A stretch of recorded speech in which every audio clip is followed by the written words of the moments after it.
Welcome to the College Football Prediction Roundtable, presented here live on the Bleacher Report app, where we give you all our picks and predictions each week and have some fun doing it. So glad that y'all be able to pull up. I am Jay from Unfair Sports. We've got Steven from Fanatic Perspective, Ty from Around the Table Sports, and Nino from Nino's Corner. Gentlemen, it is the final week of the season. It's pseudo rivalry week and Thanksgiving week. We're excited to be here kicking it with you all this evening as we prepare to go stuff our faces on Thursday. How are we feeling on this beautiful Wednesday evening? Hook 'em. Y'all know what time it is this week. There's not much that needs to be said. Jay, other than what we about to get into. Okay. Well, it sounds like there's excitement. Ty, I mean, You good? You quiet? I'm not good.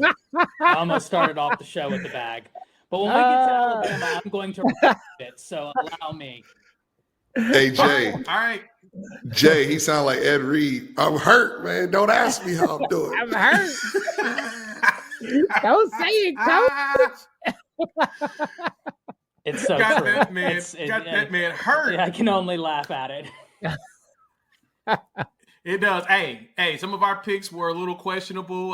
Shout out to my mortal lock hitting. I needed that in my life. But hey, we'll look at the standings. We're gonna look at them now. We should look at them later. There are those standings. Yeah, dog. I'm still at the bottom of the barrel with Ty holding it but you're down in striking range. Well, hey, we're a lot closer. We're a lot closer than I expected. So I will accept. I will accept the closeness of these scores. All right, let's go ahead. Go ahead, Hey, man, these picks got to hit this week because anybody can get the first this week, bro. These picks got to hit, baby. You darn right. All right. Wow, somebody said I suck. That's just horrible. All right, let's go ahead and jump right into it, ladies and gentlemen. We're going to go ahead and get the first pick going. First game up, we've got Colorado hosting Oklahoma State in the Big 12 finale. Colorado walks into this bad boy as roughly a 16-point favorite. And, yeah, we missed on Colorado last week. Kansas ran down their throat. But y'all know Oklahoma State ain't won a single Big 12 game yet, right? Y'all know that they are winless in any P4 game this season. They're awful.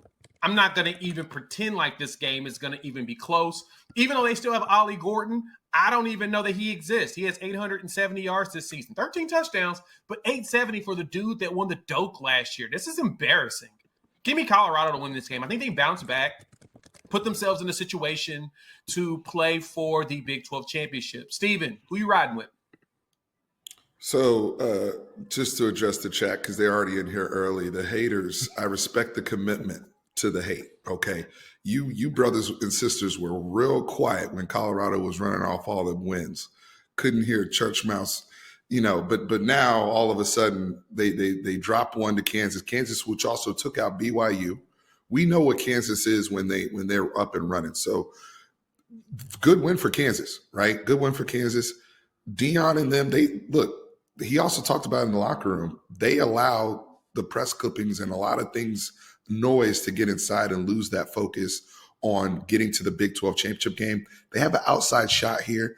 I like Colorado at home, Shador and Travis's last game in Boulder, and just having that coordination. I also look at, like Jay said, Oklahoma State's 0-8, looking to be 0-9 in Big 12 play. They haven't won since September 14th. We were in a different time, what was that, the summer solstice? Like the last time they won. So, I mean, I couldn't even tell you. So at this point, give me Colorado. But they have to come and play at the line of scrimmage. Whenever Colorado starts to play down, it's at the line of scrimmage, like we saw with Devin Neal in that run game last week. They need to come with it and bring their pads this week. All right, Ty, who you got? Listen, we're in an early contention for come fade us because I'm going Colorado. Jay, to your point, it's masterful what Oklahoma State has done with Ollie Gordon. Defensive coordinators everywhere are sitting there. How are we going to stop Ollie Gordon? And luckily, Gundy saw it from you. Just when you it's unbelievable what's happening this year. I think that Colorado, they got punched in the last week. It's tough when you're right. That's one thing that if you listen to a lot of these top coaches, they talk about consistently. I think that getting punched in the mouth will be good for this team. They understand that if they get this win, they're still in the driver's seat. And when I look at Oklahoma State, you know, you guys talked about Devin Neal, great point, great running back. And Oklahoma State does have a great running back. Well, they use him. They don't have Daniels at the quarterback position. And I think that catalyst for a team that is doing something, quite frankly, that's a little bit unprecedented right now, the way they've taken out multiple ranked teams. I like Colorado in this game. Yeah, Nino, wrap us up, because it's funny that after that Arkansas win, the Tulsa win, Oklahoma State, I guess that DUI, he was for real about not playing Ollie Gordon. That's fascinating. Nino, who you got? In the words of the great YG from Los Angeles, man, boom, bop, bing, homie, on site. Come fade us. Colorado's going to win this game. It's going to be easy, man. Travis Hunter's out for blood. He did not get nominated for the Thorpe Award this year, man. I know he is mad right now. He's coming out for blood, man. How can you be nominated for the Defensive Player of the Year but not be nominated for the Best Defensive Back of the Year? No I sense. don't get it. I don't get it. It makes no sense. Dion put a great video out today and said that the awards are on the same time, on the same date, and that's why they probably didn't nominate him for both, which is total BS. Even though I do think that Jahdae Barron is probably going to win the Thorpe Award, but Travis Hunter not being nominated for that is a travesty, man. Boom Bop Bing is on site. Travis Hunter's going to come through, do his thing against Oklahoma State, who hasn't won a Big 12 game all year. When Oklahoma and Texas has left the conference this year, this is your time to shine, Oklahoma State, and you know what you did to the bed. You know what you did to the bed. Fumble. Give me Colorado State to win this game, and they are going to cover, folks. Colorado State, go Buffs. All right. We're going to fly through this next one. I think it's kind of easy, but it's a little bit intriguing. We've got Georgia hosting Georgia Tech in state rivalry for rivalry. Right now, the Bulldogs are a 19-point favorite. And look, I've liked what Georgia Tech's done this year, 7-4 this season. Hayes King, they've been fascinating, they've been fun, and they're the ones that exposed who Florida State really is. Mm-hmm. I got Georgia winning this game, and I think they win it easily. They actually probably should cover the spread in this one. Georgia needs a statement dub, and Georgia Tech has a winning record, but they need to blow the doors off of them, because at this point, if they want to make sure that they are going past the SEC championship game into the playoffs, because if they lose in the SEC championship game, which they're already in, that'll be their third loss. There's going to be questions about, do they deserve to even be considered? So for them, they need to add a statement win on their resume to head into playoff season. Give me Georgia with a big win. Stephen, who you got? Agree here. And it's a rivalry game. And so there'll be some, we've seen these two teams scrap pregame and shenanigans and all of that. And Georgia Tech's a physical team. Look, you talked about they exposed Florida State. They exposed Miami too. So they battle tested. Georgia Tech is. They're not going to lay down to Georgia. I mean, they'll come and show up and run their stuff. I think they have a very good, strong coaching staff, which is building this program. I do like Georgia, though, like you said, Jay, to add another resume building win, getting that 10th win of the season, making sure that, you're getting out with a win. I don't know if they cover. I think they get out with a win and get ready for Atlanta. Ty, who you got? I'm going to take Georgia. I agree with Steven, though. I don't think they cover. And ladies and gentlemen, buy your Brent Key stock now while it's still relatively well priced. I tried to tell you this week 2 of the season, week 1, because I think that Florida State track game was week 0, if I'm not mistaken. Anyways, doesn't matter. Tried to tell you then to buy that stock, as my internet is having some troubles, as North Texas is experiencing some bad weather. Here's my big question and why I don't know if they'll cover. Georgia doesn't have your typical Georgia rush defense this year. That's the one area where people have been able to get off success on them. And Georgia Tech's going to come with a plan that allows them success in the rushing department, or at least in theory, that's what they've done all year. I think it's going to be a great game. I think a lot of people are going to overlook it, but at the end of the day, it's Kirby Smart. And as much as I love Brent Key, I just don't see Kirby with everything on the line right now not taking this dub. Nino, wrap us up. Hey, Fade us? man, you know what the saying is. Come fade us, man. Georgia's going to win this game.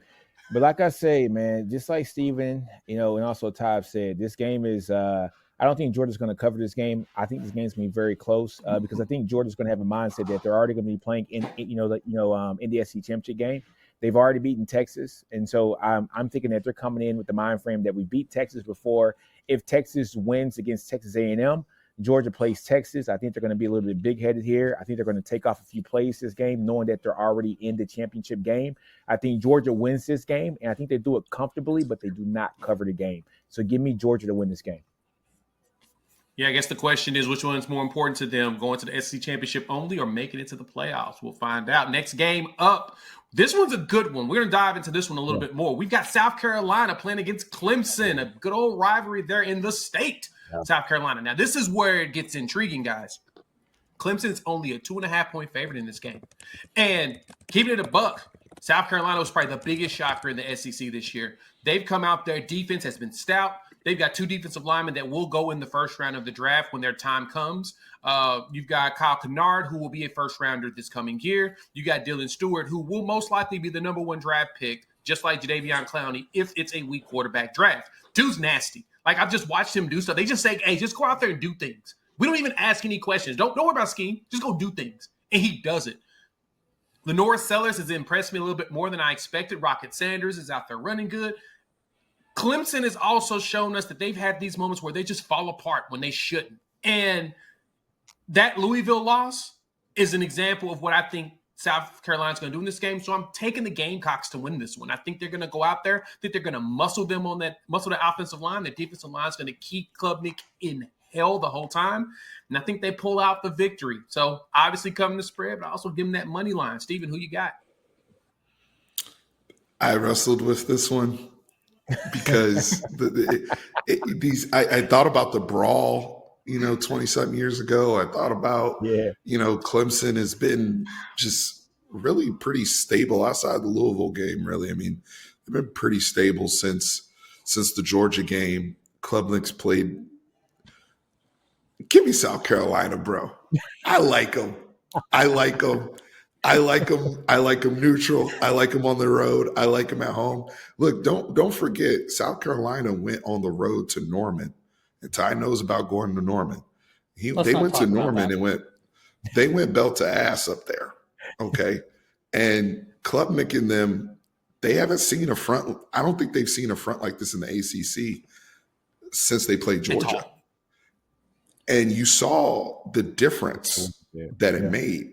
The last few games that Clemson's played, they're struggling with Virginia Tech, with Virginia, these teams that don't have the freaks that South Carolina has. South Carolina has a real odd collection of freaks on both sides of the ball. We talk about the defensive ends. What about Joshua Simon, the tight end, who looks like freaking Jonnu Smith in the NFL?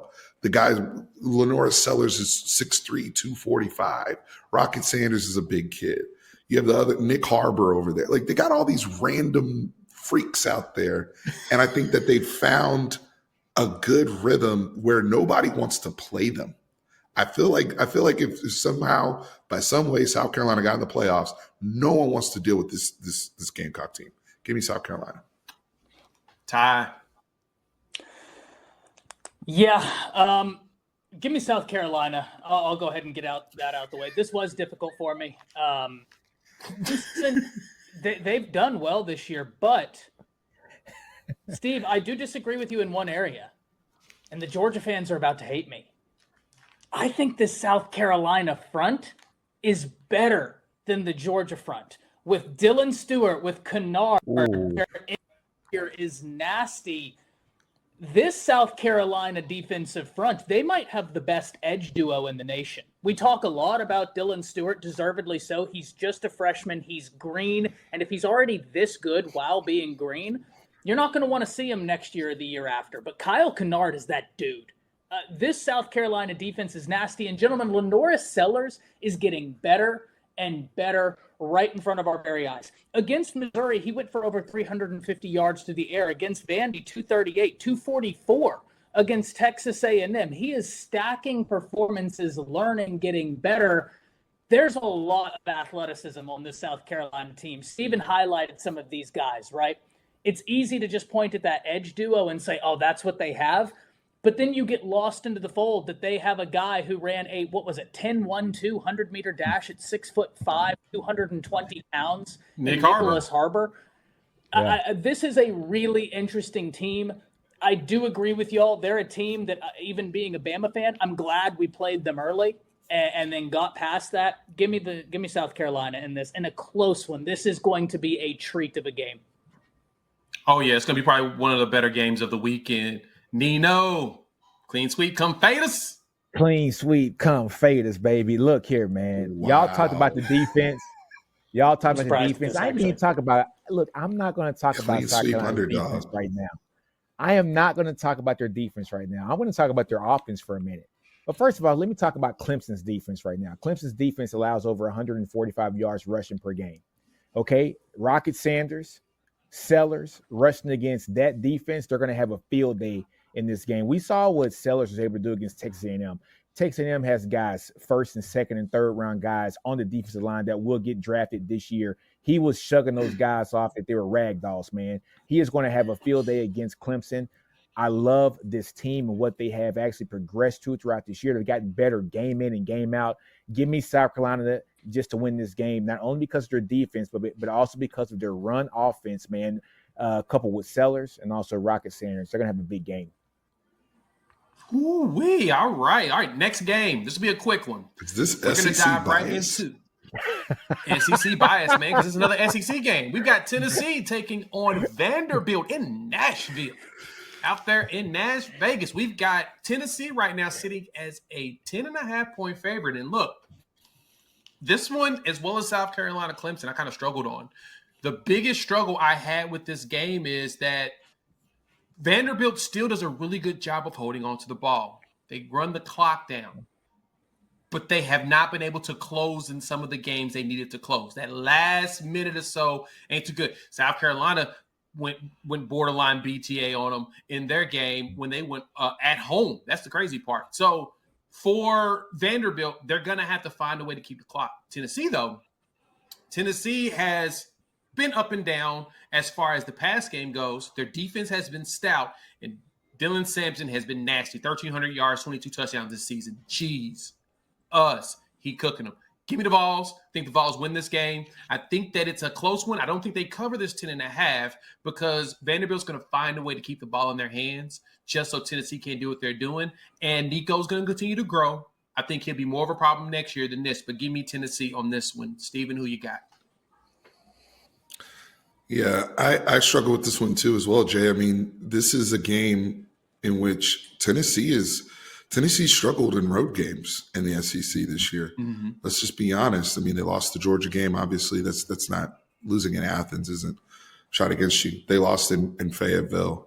And then the other road games were pretty close. So I look at, like you said, Dylan Sampson, though, being the edge here.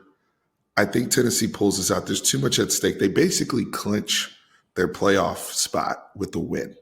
It's a lot to play for. I still really like this Tennessee defense. I think they're still really, really, really good. I need to see more from Nico. I'm with you. I mean, 15 TDs on the year, it's giving bus driver. Okay. So we need to see a little bit more. But I think Tennessee's defense and just the will to knowing we're clinching a playoff spot, we could have a home playoff game in Neyland Stadium. That's a lot to play for. Give me Tennessee. All right, Ty, who you got? No, I agree with y'all. Very tough to pick this one. Vandy's a good team. This is a squad that Clark Lee has done a good job turning this around. And we've seen the two different sides of how not to approach Vandy and how to approach Vandy. How not to do it is Alabama getting down early because that style of offense, it's really hard to come back on, like notoriously. The way to approach it is what Texas did. Get up early And you're still going to have to battle because Pavi is a fighter. Clark Lee has these guys believing you have a battle. But if you get up on them, that offense isn't as built to come from behind as it is to maintain a lead. Jay, you talked about Vandy trying to play some control ball. Dare I say he's trying to do the same thing with Sam? I think that's going to be a catalyst in this game. Give me Tennessee. Nino, clean sweep, come fade us. Hey, man, it's another come fade us, man. We need T-shirts made, Jay. We need T-shirts made, man. I'm on it. I'm on Clean it. sweep, come fade us, baby. Hey, man, Tennessee's going to win this game. There's too much at stake at this game, man. I don't see them losing twice in a row. You know what I'm saying? I should have took my advice last week and picked Georgia last week because Georgia, I didn't see them losing twice in a row last week, but I picked Tennessee just because I believe in Tennessee. I'm not going to make that same mistake this week, man. Tennessee's not going to lose twice in a row. They're going to handle business, man, on the road against Vandy. It's going to be a very close game, though. But give me Tennessee to win this game, man. And just one thing about Nico, his eval for me is the same that I had for Jackson Arnold. And in the fact that Nico is not going to be great this year, but that third year is going to be awesome, right? This year, he's going to take a lot of lumps. However, he has a team around him that can support him and a coach on the offensive side that can support him as well to have him make those great plays and to be in favorable positions to win the game. I don't think Jackson Arnold had that from the offensive side of the ball at OU, but Nico does at Tennessee. That's why his team has been just a tad bit better, right? So I look at Nico's going to have his growing pains for the rest of this season. However, next year is going to be a beast for him, and I do see Tennessee pulling this game out, but not covering. Fascinating point, though, Stephen. You pointed this out well with the way Tennessee has struggled on the road. You know, the Oklahoma game, there was some struggles. They ended up closing it out because they kept getting the ball back as well. They lost at Arkansas, and then they lost at Georgia, and that's their only road game so far. Now, this is their last one. Very good point on that one. Next game. Now, we're going to dive into this game definitely. So, T. Greek, my bad for not going fast on that Tennessee game. But we're not going to go fast here. We got to talk about the big game. Michigan, Ohio State.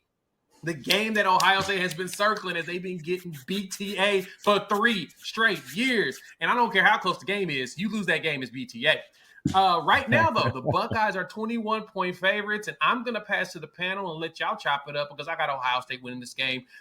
When Michigan learns how to do a forward pass, then I will gladly consider talking about them. Ohio State to win, probably covering this spread, even in a hate-filled game. Steven, who you got? Ohio State has not beaten Michigan this decade in the 2020s. That's crazy. So I'm going with Ohio State because Ryan Day basically did a blood oath and sacrifice this week. I don't know if anyone's been watching any of his media, but he the way he's talked about this game, it sounded like the Corleone family is behind him with what in the other room. And I'm just like, damn, dude, but in all seriousness, with this Ohio State team, this defense that they have, they can do it with their defense and special teams alone, honestly. Michigan put up 50 points against Northwestern, but that's not happening against Caleb Downs and JT Tuamalo and Jack Sawyer, the star-studded Ohio State defense that deserves a lot of credit for what they did last week to Curtis Rourke and the Indiana offense. And they shut that down. They really, really did. I think Will Howard had one of his better games. So coming into this is what Will Howard was brought here for. Remember the frustrations that they had in the game last year with Kyle McCord and his inability to get the ball to Marvin Harrison Jr. and how that played out down the stretch of the game. I don't think it'll be even that close. I think Ryan Day understands the assignment. He needs to win, and he needs to win big. Michigan had their win this week with Bryce Underwood. Let them get ready for next year, but we need to go BTA and go on in advance of the Big Ten championship game. So give me Ohio State and give me Ohio State covering the spread. Ty, cook them. Yeah, I'm not going to take long because I'm going to take Ohio State because they have to win this game. Ryan Day has won a lot of football games, but he has not fared well against Michigan, okay? And if he loses this one to this Michigan team, oh boy, it's not going to be good. because you paid, in the words of Gus Johnson, $20 million and the Ohio State AD, you spent over $20 million on this team. I mean, you spent as much as anybody in college football, if not more, even though Joel Klatt tried to say that's not true. And then Gus Johnson corrected him live on air, and Joel Klatt didn't say anything else for about 5 minutes. That was hysterical. Ohio State has to win this game. And if not, I'm not saying Ryan Day's going to get fired. He's not, right? His record is way too good. But they're not going to be happy. Give me Ohio State. Nino, clean sweep. Come fade us. Man, this is a tough one for him, man. So this is what I'm going to do, man. I think I'm going for that blue and that mustard. Psych. I'm going for Ohio State, man. Clean sweep, buddy. I was about to say, cut his mic off. Cut his mic off. Kick him out the group. He's out the group chat. Hey, man. I've been listening too much Kendrick this weekend, all right? So, look, Ohio State's going to win this game. It's going to be damn easy, all right? Judkins and Henderson are going to run all over Michigan, man. It is what it is, man. And guess what? Michigan tries to stop the run. They got this freshman over there. I don't think you guys know. You know what I'm saying? He's going to kill them. All right, so give me Ohio State, and I look at them actually covering this game too as well, man. And also, man, look, Ryan Day, like Todd said, they got to win this game. Like, he cannot come through and not win this game. This would be, 4 years in a row that he does win this game. He lost last year without the head coach being in the game. Like, the assistant coach beat you at home, right? It was at home, right? You know what I'm saying? It was last year. It was at Michigan. They're Michigan. They're at the shoe this year. Okay. Gotcha. So, look, Ryan Day cannot lose this game. He understands it. He can't lose 4 straight to Ohio State. To Michigan. OSU wins this game, folks. They cover this game too as well. It is what it is. Come fade us. Come fade us. All right. Next item up for bid. Jay. We'll be quick on this one. I have one question. Here real quick for the chat as well. Chat, what you got? Because it's the big game. If Michigan were to pull this off, what is the football path? Is it Ohio State just falls over themselves because of the pressure, and Michigan has no pressure and they get to come in this game scot-free? What does that look like? I'm just curious to hear from the Michigan fans what their path to victory would be in this match. Great question. That's good. Yeah, that's a great question. I'm actually curious from the chat as well. We want to know what y'all think and how Michigan can win this game. Good stuff, Stephen. All right, next game. We'll be quick on this one. Gotta be ball control. Gotta be. And I promise you we'll be quick on this one. T. Greek, you don't have to clown me again. But we've got Washington traveling to Eugene to play against Oregon in their first Big Ten rivalry game. Even though their rival was outside of it, it's their first time as the Big Ten. Oregon is a 19-point favorite in this game. Over-under is sitting at 50.5. The total is 50.5. It's kind of interesting. It didn't take me long to pick this game. I'm going with Oregon. I like what Washington is developing into. Jed Fish is building something, but he needs more time. He needs another year of getting everything going. They're bowl eligible. That's all that matters, especially with the revamp and the way everyone basically, the migration from out of there. So give me Oregon. I think that they win. I don't know if they cover, though. I think Washington puts up the fight, keeps it close. Steven, who you got? Yeah, I was real quick on this one too. Probably the quickest game I picked it's Oregon. And it's funny, guys, this game used to mean something not that long ago. This was our marquee game last year. This was the game we were all waiting for last year. And one team has ascended, and the other team, unfortunately, doesn't have Michael Penix and the Infinity Stones or the coach or anybody, so there's a rebuilding situation going on in the Pac Northwest. But I look at this game with Oregon. I look for them to cover. They had their scare with Wisconsin. They got out of there. They handled their business. I look for this game to be the Dylan Gabriel stat padding game, to get him to New York, to get him all the quarterback awards, because he's going up against Cam Ward and Shador and all these other things. So this would be the game that Dylan Gabriel goes crazy to assure his trip to New York City. Ty, who you got? Love what Washington's done, even through a rebuild. They've played some solid this year, but I don't think spots solid football is enough to stand landing. Give me Oregon. Nino, clean feet, sweep, come fade us. It feels like it's going to be a whole week Hey, like Jack. this. Hey, man, this is a really boring week for us, man. Come fade us, man. Look, clean sweep on this one again, folks. Oregon's going to win this game, man. Oregon is starting to peak at the right moment. They're getting better and better each week. And honestly, I don't think it stops this week either. I think they kind of handle business here, like just against Washington. So just like Steven said, man, DG's going to have a great game this week, man. Give me Oregon to win this game. All right, we got a couple of games that I feel like will actually have some difference in opinion finally. This one we're going to dive into. We've got Notre Dame traveling to LA, the Coliseum, to play against USC. Right now, Notre Dame is a 7.5-point favorites. And I say that this one is going to be something to debate because everyone is pointing out that Notre Dame has not played anyone since their loss to NIU. And somehow they're number 5 in the college football playoffs. A lot of people are pissed off about it. They're perturbed. But that Army win to me is still pretty big. So was the Navy one. And Georgia Tech, while at the same time seeing that those 3 teams run similar offenses and they were basically preparing Notre Dame for everything. Now, USC has been up and down.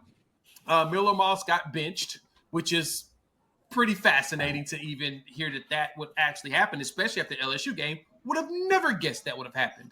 They're 6-5. This is not the season with all of their great players there. You wouldn't have thought this would have happened. But they now need this one. I'm going to make it simple. I'm picking Notre Dame in this game because I think the Irish is desperately needing a signature win for the playoff committee. So it'll shut everybody else up complaining about them actually being in the playoffs. They pull out this win, it'll be a quote-unquote signature win, and then we get to see if they get their doors blown off in the playoffs weekend 1. Steven, who you got? I slightly disagree with Jay, but I also want to acknowledge the comments here about my Ohio State-Michigan question. T. Greek said Michigan will be stealing signals. So that just goes to show how, the rivalry goes and the path to victory conversation there for Michigan. Hilarious. Jay, you say if Notre Dame beats USC, that's a signature win for them. That would make USC, what, 6-6? Is that a signature win?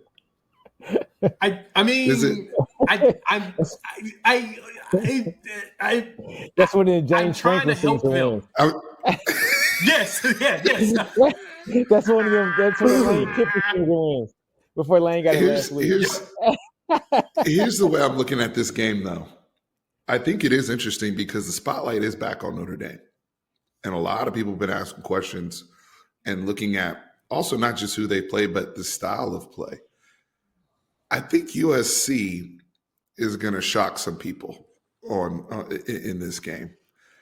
They just like they shocked people at the very beginning of the season versus LSU. They still have a lot of great players that match up really well in this Notre Dame game. It's just that they haven't been able to put it together on a consistent basis under Lincoln Riley. But they have been battle tested in terms of personnel, similar to what they will see against Notre Dame. They've played a lot of rugged Big Ten teams. Now they get to finish the season in Cali. Give me USC for the upset here to shock, just because college football doesn't make sense this year in a lot of ways. And this is one of those games where we'll look back and be like, what the hell happened? And I look at same way that the season started with LSU and USC. USC has enough personnel to pull this off. And Notre Dame has been used to playing option and all this type of stuff. Now they got to play modern football again. We'll see. Hey, Steven. I'll say this. It may not be a signature win, but it's a signature loss if that does happen. Nino, what'd you say? Hey, Steven, tell me this, man. Please tell me it's not a vibe. Please tell me it's not a vibe. No, brother, this is real analysis this time. Please forgive me for what happened with Florida State and Notre Dame. Please forgive me that one time, okay? We got to move forward and we got to let that go, okay? We can't, my boy. It never will be let go. Ty, who you got? Yeah, interesting argument by Steven, and he makes some really good points, right? Especially in terms of stylistic football, and now you're doing this. I'm going to take Notre Dame, though. I think that the defense is really solid, and now you have a quarterback without a ton of experience with Miller Moss not being there. Good running back, right? I do like what USC has done with their running back this year. He's over 1,000 yards. But if you're Notre Dame, you have to win this game. And Jay, to your point, and Stephen, to your point, I don't think this would be a signature win. I think the Georgia Tech win is better. But this would absolutely be a signature loss if Notre Dame drops this one. So give me the Irish. Ooh. Nino, not a clean sweep, but who you got? It's not a clean sweep. You can't fade us, but give me Notre Dame, man. It's almost a clean sweep if Stephen would have got on board with us, man. But look, give me Notre Dame to win this game. Jay, I do like your comments, though, about them only playing Army and Navy and also Georgia Tech and, just having to play against option teams for, 3 out of the last 4 weeks or so. So they haven't really had to prepare. Look, man, Southern Cal's going to bring a lot of talent to that field. So it's going to be a very interesting game. One thing I do want to say when it comes to them going to play, against Southern Cal at Southern Cal, man, it's a wine and cheese crowd that nobody's going to be there. So it's going to be like playing a scrimmage. There's going to be nobody in that crowd. That team's not winning. They don't care about football, out there. I was stationed out there in the military for 4 years. They don't give a damn about college football. So this is going to be like a glorified scrimmage for Notre Dame. I think they're going to come. It's the truth. It is the truth. I think Notre Dame is going to come out here and win this game. It's going to be a close game, though. It's not going to be, like a blowout. But I think they're going to win this game in, close game by 7 points or so.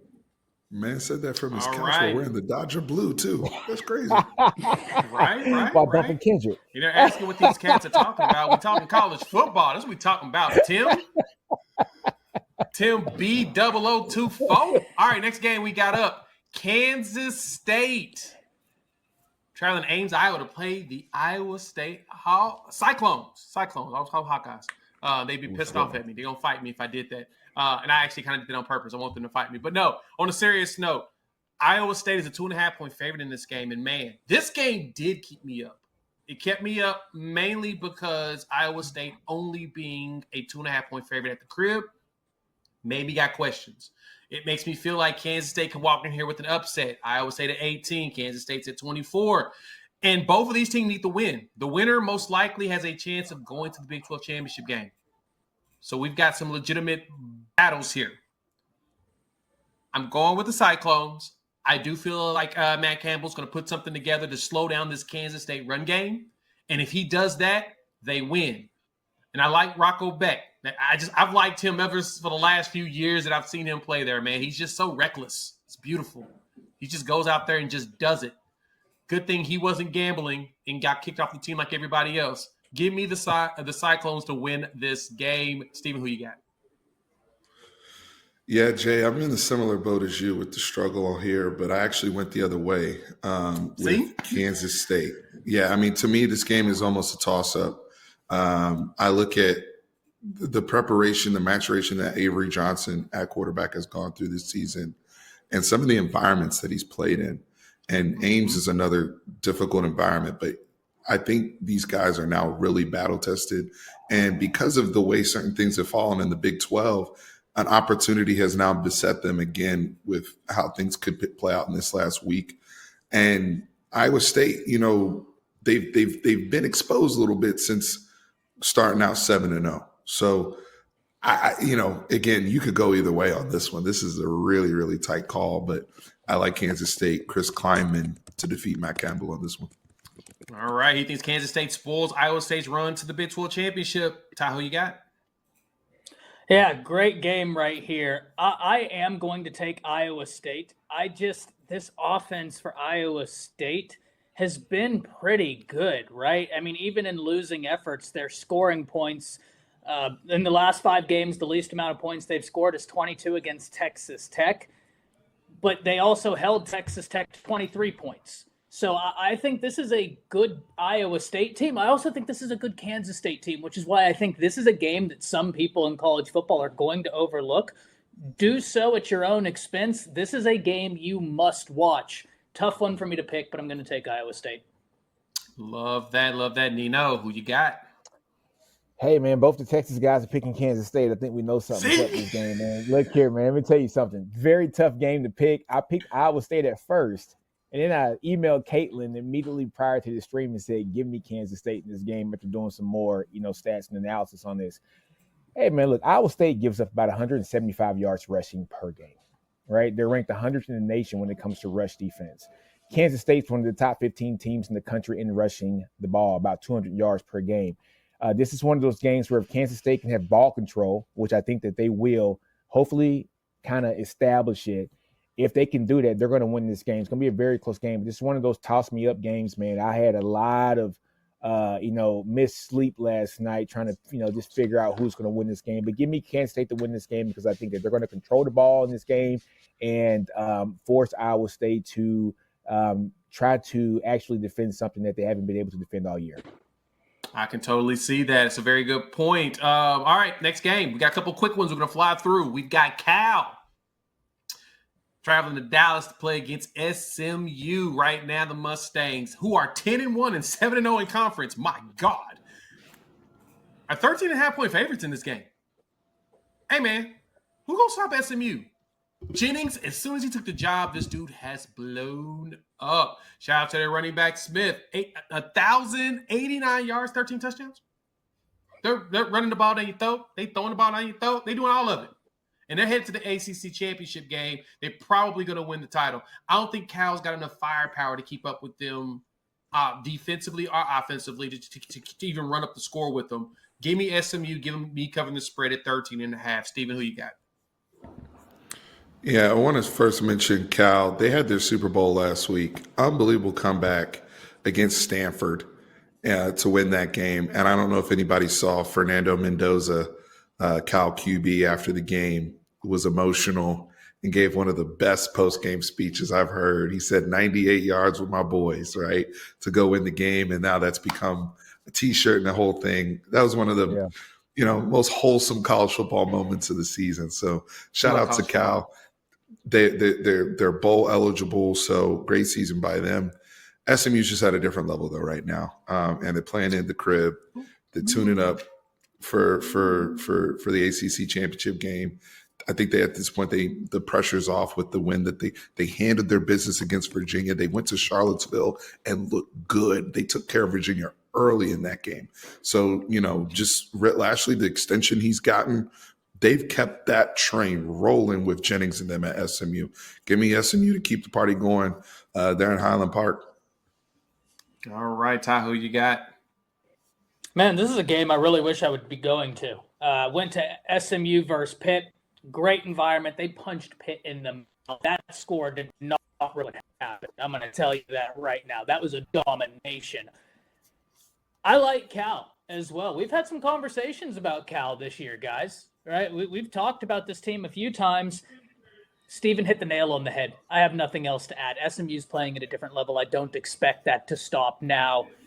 They're looking at that ACC championship, and they know they've got one more obstacle in their way. Take care of business. Nino. Clean sweep, come fade us. Yeah, man, it's a clean sweep, come fade us. Give me SMU. But, Steven, where is Kevin Jennings from? He's from South Oak Cliff. DeSoto. South Oak Cliff. South Oak Cliff. South Oak Dallas, Cliff, I was going to say. Yeah, South, yeah. Yeah, you know what I'm saying? Oak Cliff, that's his hood. Put it in his face and it's still understood. This ain't what you want. Understood. You know what I'm saying? This ain't what you want. SMU is playing at the crib. Cal's coming to Texas. They're coming at the crib. He's going to be in front of all his family, man, down there from South Oak Cliff. Man, I had a lot of family that played ball in South Oak Cliff. Well, not South Oak Cliff, but Oak Cliff at the Velt. You know what I'm saying? At Roosevelt. Look, man, he's playing at the crib. He's playing at home. SMU is on a whole nother level this now. They know that if they win this game, they are definitely going to the ACC championship game. I look for them to play against Miami next week and beat Miami next week. I'm going to go ahead and say it. It is what it is. I look for them to win the ACC and go into the college football playoffs, man. SMU is on the roll. They have just a great opportunity in front of them, and I look at Kevin Jennings doing this thing. Very, very good game this week for him. It's gonna be a fun one as we prepare for the ACC championship game. Next game we got up Miami playing against Syracuse up there in the north. Ladies and gentlemen, Miami walks into this game as an 11-point favorite. Spread hasn't moved too much, which is kind of surprising. Fran Brown's a little upset. He's trying to figure out why his 8-3 Syracuse Orangemen aren't ranked in the college football playoff or anything. He doesn't know how you get up there. I think it's not losing to Pitt or BC, but that may be just me. For Miami, 10-1, 6-1 on the season, pretty darn good season. That Georgia Tech game is stinging them really badly, but they bounced back beautifully against Wake. I got Miami winning this game. I got them winning it soundly. I think that Cam Ward now has to pad the heck out of those stats to prepare for the Heisman weekend. He's going to be invited, and the only way that he's going to win it is he's got to put up some stupid numbers this game as well as ACC championship game. Give me Miami, and I think they run that score up as much as possible just to make Fran Brown mad. Stephen, who you got? I love Fran Brown. I love what he's done year 1, 8-3. Kyle McCord coming over from Ohio State, being the scapegoat of Columbus, Ohio, and he now leads the country in passing yards. And just continues to grow as a player. Rondé Gatson the second, just like his daddy, just productive. This is a very dangerous game for Miami, okay? Going up to Syracuse loves – this is what they used to do with Clemson all the time in the ACC. Clemson would go up there, and they get crazy. The next thing you know, all hell's broken loose. Miami played with their food last week. Don't let that Wake Forest score fool you. That game was tight in the fourth quarter, and then they went on a basketball run like they do. That's what happened in that game. But that game was tight. Give me Fran Brown to send a message. Disrespect. I'm picking Syracuse for the upset. We are here for the chaos.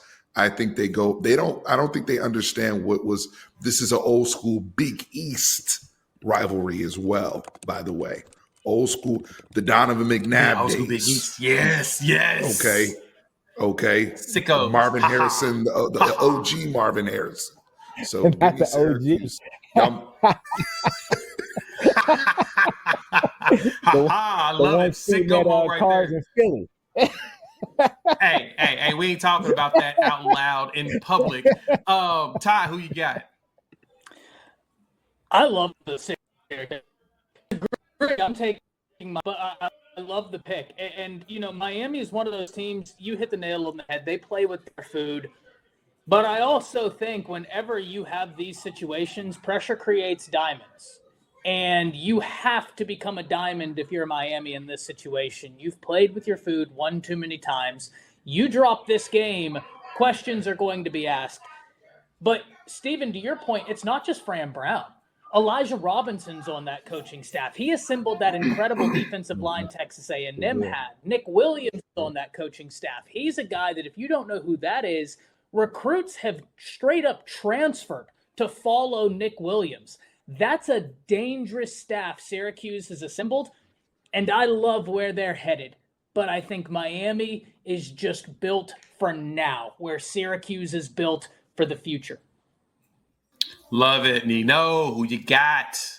Man, Ty took the words straight out my mouth, man. When I'm talking about, I think Syracuse is built for next year and the year after that. I think Miami has too much talent right now and too much depth, just to lose this game.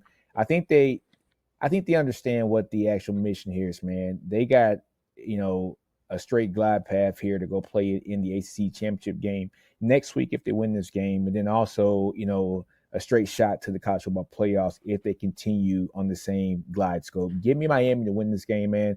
I do think Syracuse will be, hopping next year, and also like the year after next too. They got a great coaching staff, but give me the Canes this year.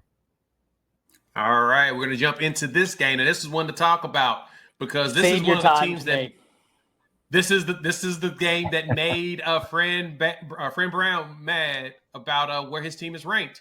We've got the Iron Bowl, Alabama, Auburn, and Tuscaloosa. The hate is just oozing out of Ty's skin right now.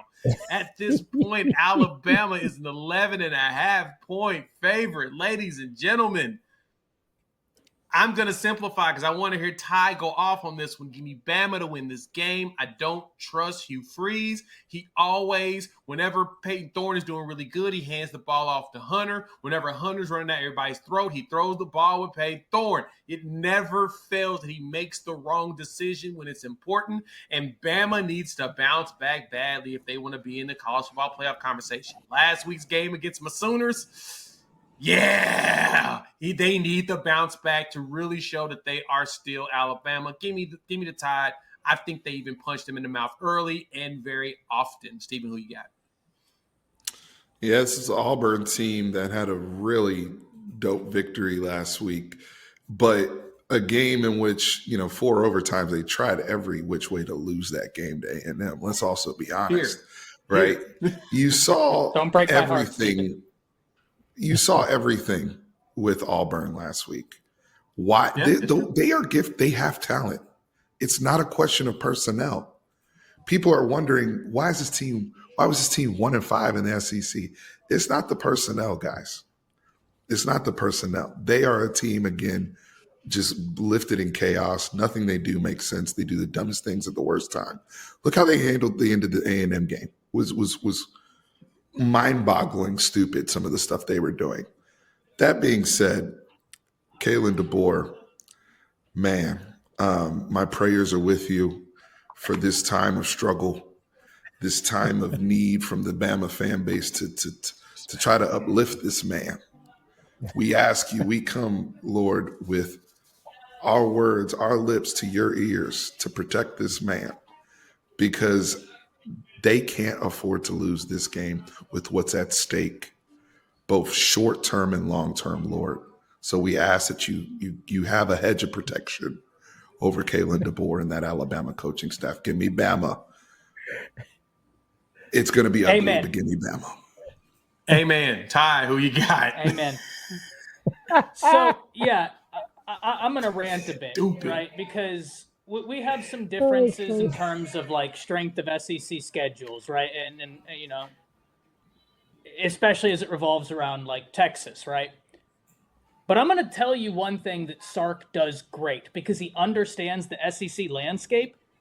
He coached in it before. He knows you have to prepare for every single opponent. You can't just be like, oh, well, this is our game plan. We're going to keep doing this, and we're going to do a little bit of prepping for someone else, but we're really going to rep what we do. That's why Texas has been able to navigate this.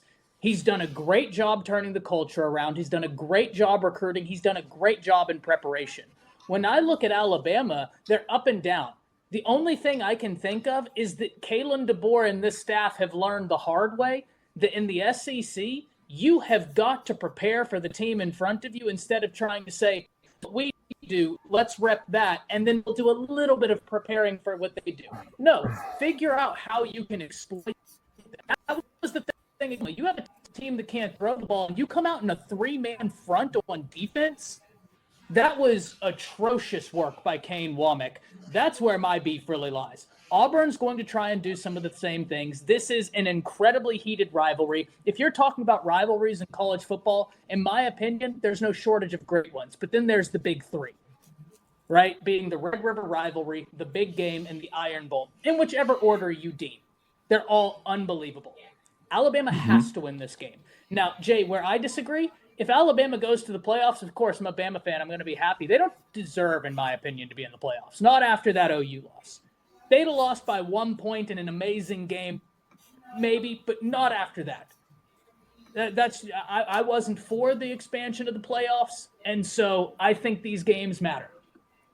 Alabama has to win this. I think they get at Auburn early because, Stephen, you made a great point about Tennessee earlier, and that same thing carries true to Alabama. Alabama has not been great on the road this year. Their best win, which was a solid win, came in Death Valley at night against LSU on the road. This Iron Bowl is at home. And Alabama has done well in Tuscaloosa against Auburn, so give me the Tide. Nino, wrap us up, clean sweep. Come fight us. Hey, man, print them T-shirts up, baby. Clean sweep, come fade us, man. Hey, man, Kalen DeBoer, man, he has a tough job, man. He's following the GOAT. And anything that he doesn't do that is deemed GOAT worthy-ish is going to be looked at as wrong. So once you go back and look at that, by the way. Yeah, so same here. He's a hell of a coach, man. If you go back and watch that Bama game, he schemed up some great plays, man. It's just I don't think the offense was executing the way that it should have been, but he schemed up some great plays, and guys were kind of streaking wide open on a couple of those plays that could have probably changed the game around. That catch by Williams in the end zone was definitely a catch. but they had the penalty prior to that, which was crazy. But hey, man, give me Bama in this game. I know, it wasn't a penalty at all, man. But that's crazy. But I have a question for Nino. Yeah. What's up? So Milroe was your Heisman pick, I believe, before the season. He was my dark horse Heisman. Yeah. And Ty, you can jump in on this too. I mean, what's up, bro? At this point, he isn't Milroe. Milroe cannot execute the offense to the way that Kalen DeBoer wants his quarterback to execute the offense, and that is why he is not a Heisman finalist, in my opinion. And may I throw something in as well? Because I mean, I don't have to tell you, I love Jalen Milroe. Like, I think he's an unbelievable player. I think and last year's offense with Tommy Reese did something that this year they're not doing. And that's, instead of it being so heavily based on RPO, it was just traditional running the football. Jalen, for all of his strengths, I don't think he's the best quarterback in the RPO system because he consistently keeps it when he should hand it off. And I can't tell you the last time they actually did the P in RPO. Pass. I don't remember that. So it's one of those things where it is what it is. Give me Bama. Don't break my heart. All right, we're going to wrap this bad boy up. Nino got Bama too. All right, we got 2 quick games we got to fly through. Then we can wrap up with the big game of the week. Everybody's waiting for it, and then Mortal Locks. Next game, we've got Arizona State taking on Arizona. In this one, Arizona State walks in as a 8.5-point favorite. Simply put, Kenny Dillingham is killing it at Arizona State. Shout out to him. He has turned his team around. They are fighting for a Big Ten championship spot. Give me Arizona State. I think they win this game, and I think they cover the spread because Arizona has been inept all year, and I refuse to let them hurt me again. Steven, who you got? Give me Dillingham. Give me Scatterboo. I love my man Scatterboo. That's a good solid Scatterboo running back. That's a balanced breakfast right there. My man Scatterboo. Arizona State. Give me them Sun Devils. Slide through. Ty, who you got? I don't need to say anything else other than Scatterboo. Give me ASU. And Arizona's just season long. Nino. He said they don't even deserve his time. Who you got? Clean sweep, come fade us. Come fade us, man. Give me a Scatterboo, that boy. Hey, he's got a running back name, baby. Give me that Scatterboo, baby. Give me that Scatterboo. Who's got a better name, him or Booby Miles? Scatterboo, baby. Scatterboo. And Rocket Sanders is up there, but no, it's all Scatterboo. Rocket Sanders is next game. Rocket Sanders is a very good one. Next up, we got Maryland traveling up to Happy Valley to play Penn State at 2:30 in the afternoon. That sucks. The Nittany Lions are 24.5-point favorites. Like, all right, come on now. This stinks. Give me Penn State. They should cover the spread too. They better not be losers and not cover. Give me Penn State. Simplify that game. Steven, who you got? As a young man from the DMV area, this game is supposed to matter considering Penn State lives in Maryland's backyard for recruiting purposes and has set up shop there for well over the last 50 years, thanks to Joe Paterno. But Maryland's just been bad this year. They have not built off the momentum that they had last season. And it's just I can't really put my finger on it because Billy Edwards Jr. was actually playing quarterback pretty well for Maryland at the beginning of the season. But I can't tell you what's going on with Maryland. Give me Penn State here. I told y'all last week when against the whole Minnesota situation, once they play Maryland, it's a wrap. They got them at home. Keep it moving. All right, Tyler, you got? Yeah, my pick is based off of this question for everybody on the panel. Is Maryland ranked? No. Nay. 4-7. Okay, then 1-7 Penn State, conference. because not even bowl eligible. Unranked teams. Yeah, they dominate unranked teams. Penn State plays a ranked team, and all of a sudden it's a different conversation. Penn State. Nino. Clean sweep, come fade us. I ain't got nothing to say, man. Give me Penn State, man. They're going to win this game, man. It's not going to be hard either. It's not going to be hard. I don't even want to talk about it. All right, that's the one we're going to take some time on. Game of the week, and then we'll do our mortal locks. We've got Texas traveling down to College Station to play them Aggies for the first time in a long time. Rivalry renewed. At this point, Texas is walking in as a 5-point favorite. That, to me, is a little bit more shocking than expected because Texas A&M still struggles with the forward pass, but they have a very powerful run game. But Moss is not playing. I mean, they've still got a whole bunch of other dudes back there. I mean, in a way, but at the same time, you lose your top 2 running backs, things feel a little bit bleak. But Texas would understand that. They lost theirs as well, and they have bounced back beautifully with other running backs. Wisner being that dude leading the way with 600 yards and 3 touchdowns. The question is can Texas A&M's defense put Texas into hell? And I'm going to be honest, I think they do. Give me the Aggies to win this game in a massive upset, only because they are desperate for this win. They are desperate. I think Texas is like, we're going to beat the crap out of them. They're going to walk in, beat them, get ready for the SEC championship game. But I think A&M wants to play spoiler, and I think they can actually do it. Plus, I need the points because I am getting my butt kicked on this dang panel. Give me A&M because I know nobody else is going to pick them. Steven, who you got? I would love to give analysis right now, but I'll refer you to the Longhorn Weekly show we just did before now. I'm just going to say this. I'm pissed off.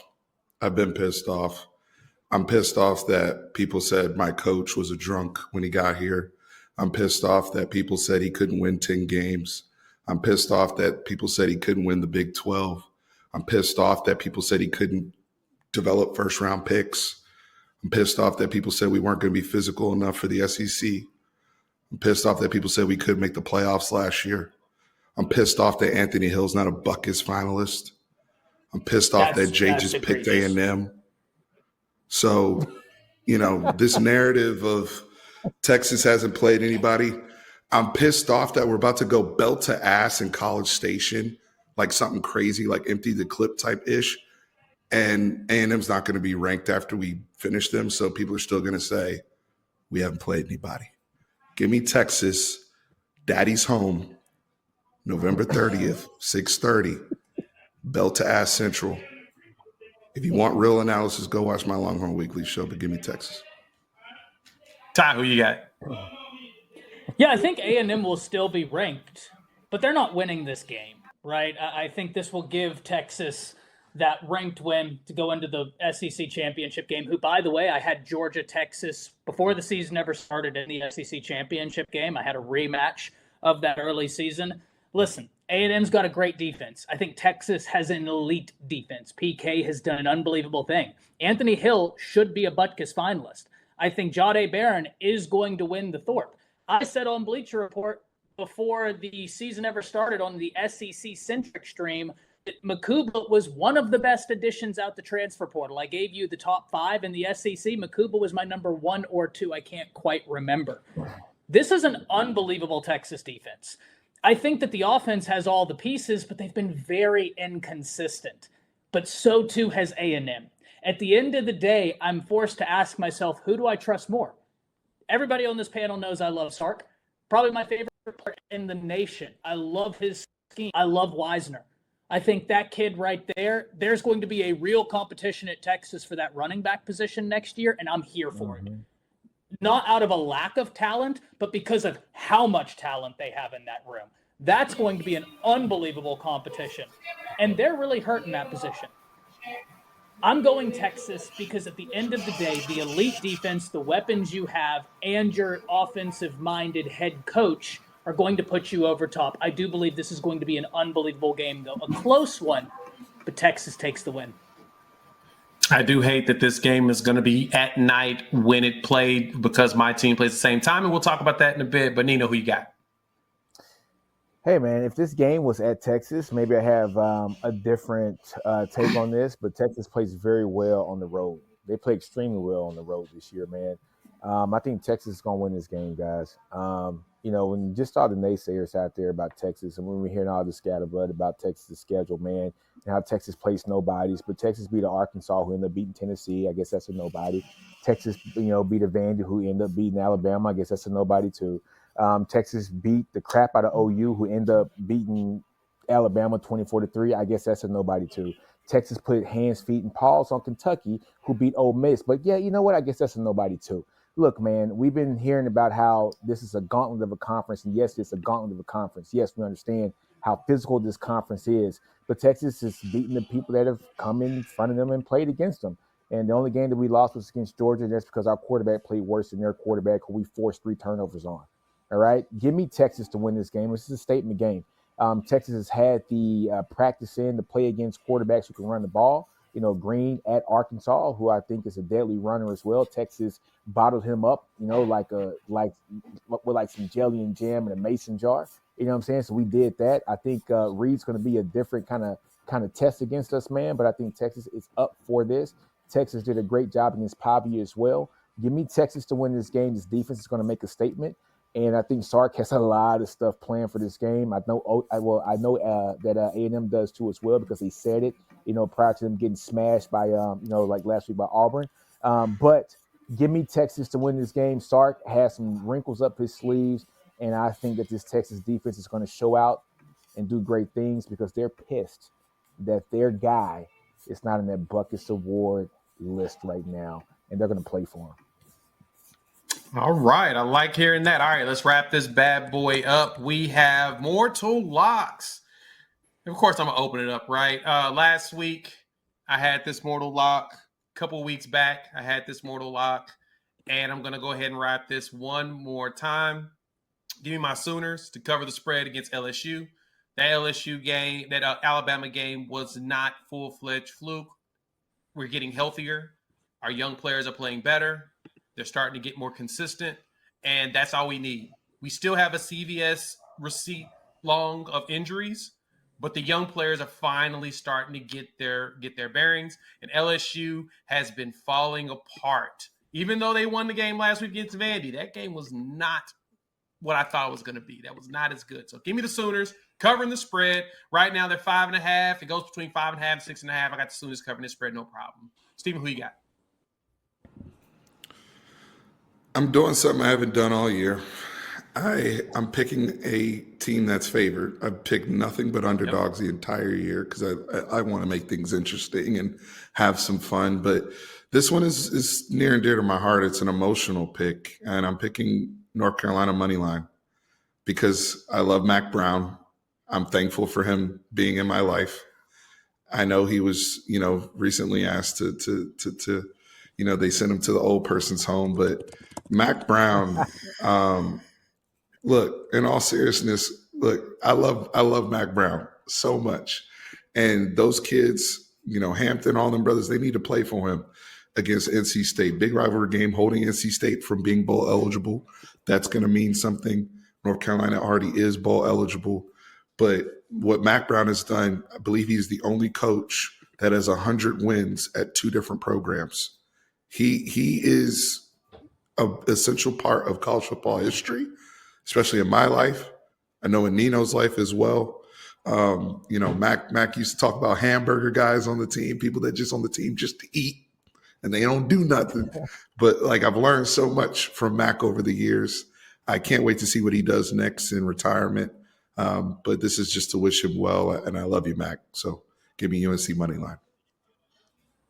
Ty, who you going out on a limb for? Rutgers money line over Michigan State. I like what they've done. I'm not convinced with Michigan State.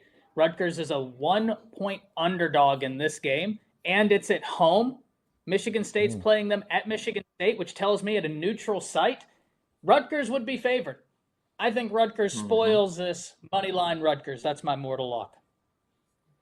Ooh, Nino, who you got? I got Arizona State to win and cover. However, when I looked at the line earlier this week, it showed that they were to win. So I thought I was picking the underdog in this, but it looks like Arizona State is favored to win by 8 points or so. So I guess I'm not picking the underdog on this one. But yeah, man, give me Arizona State game, man, cover.